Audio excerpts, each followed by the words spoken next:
Welcome to Rajwala Kitchen. Press the subscribe button and bell icon for new videos. लुचि बनवाई 4 cup मैदा लुण कला जीरा तेलर आवश्यक एथर किसी मैदारे आवश्यक अनुसार लुण दे दूँ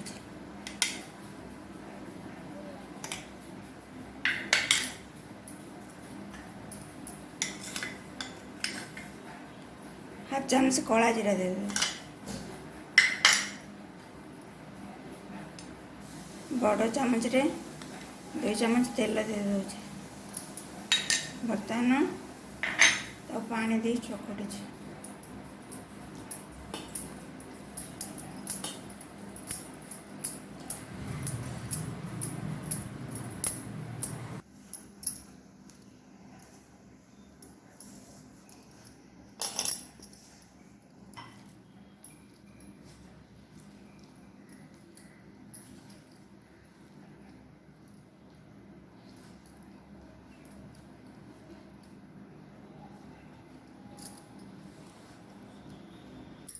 आमर ये लुचि मैदा अटा चकटा हो सारी या बेसी मोटा करवानी कि पतला करवानी जमी रुटी पटा आम करुचे सॉफ्ट अटा से भली देखो ये सॉफ्ट थाए कि अटा तैयार करें या 10 मिनट रखीदे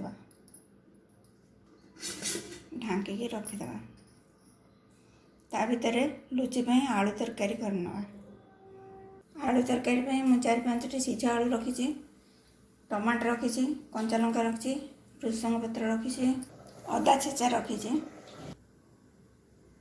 फुटण जीरा रखी धनिया गुंड रखी हलदी गुंड रखी लंका गुंड रखी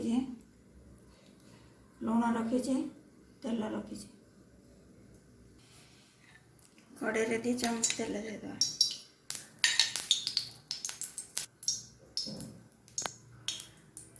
जीरा फुटेगा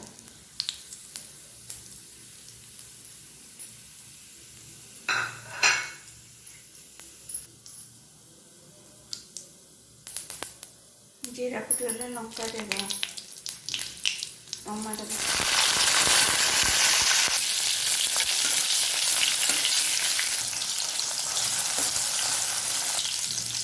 टमाटो सीझा किसी पानी दे देगी घोड़ेदेवा भृसंग पत्र पकड़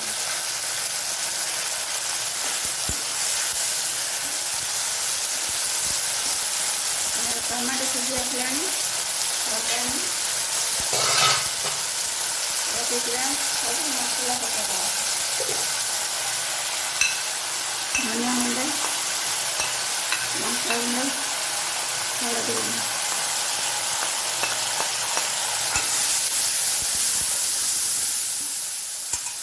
और पानी दे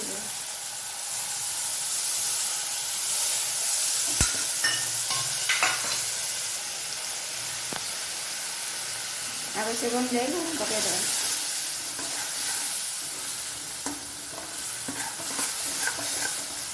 आमर मसला टमाटो सीझी जाइए बर्तमान सीझा आलू को एमती चकटी चकटी पकईदे टे भांगी भांगी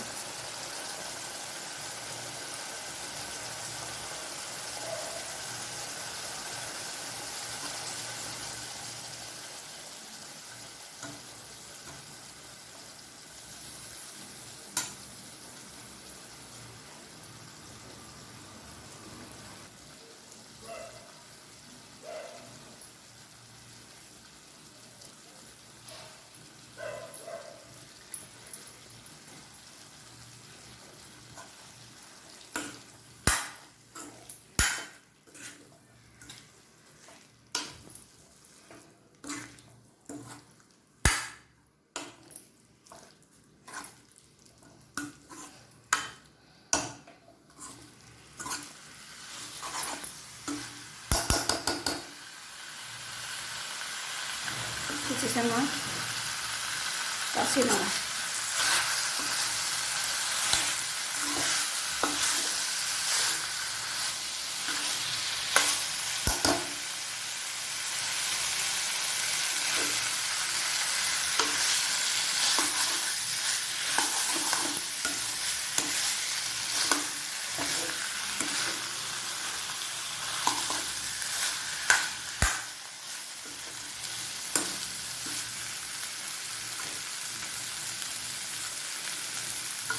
बर्तमान पानी देदेबा।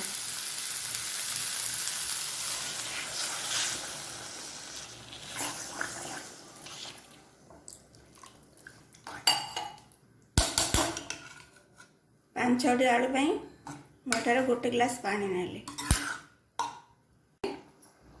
अल्प अदा छेचा पकईदे।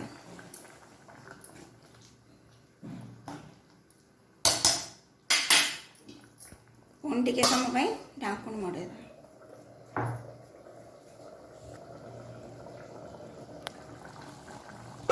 एठार आमर संपूर्ण नुआ स्टाइल रे आलू तरकारी प्रस्तुत हो सारी।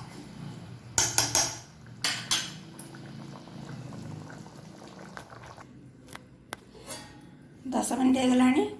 बर्तमान आम देखी ना आमर अटा केमती। आमर अटा ये सेट हो सारा। आम बर्तमान लुचि बनई ना। लुचि बनवाई मुझे कड़े तेल गरम कर नहीं। बर्तमान लुचि गड़ी पकेबा।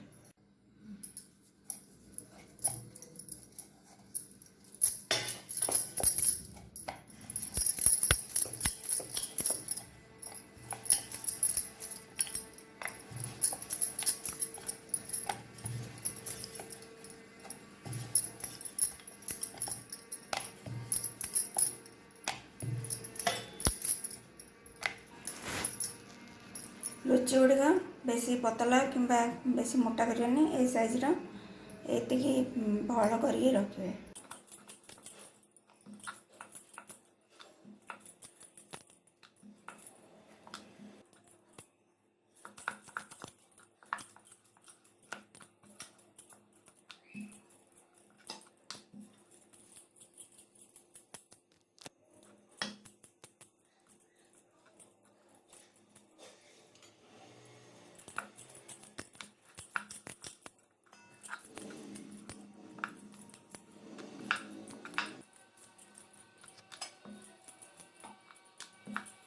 आमर लुचि गढ़ा हो बर्तमान ताकू छाणी नवा। तेल भी गरम हो सारी। बर्तमान तादेह आम पकेबा।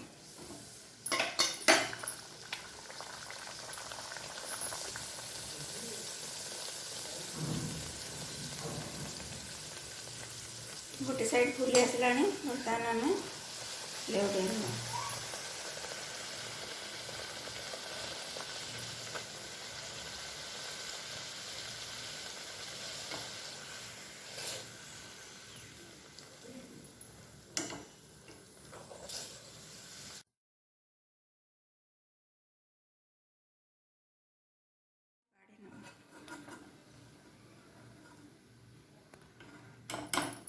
पुणी गोटे लुचि देदेबा।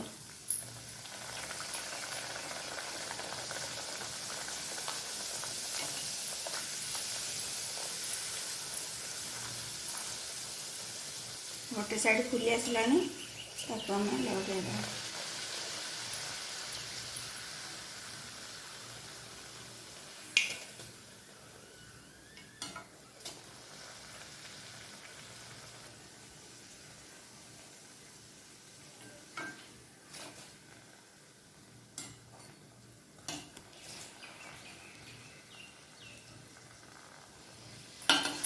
बर्तमान ब्राउन होगला। पुणी काढ़ा।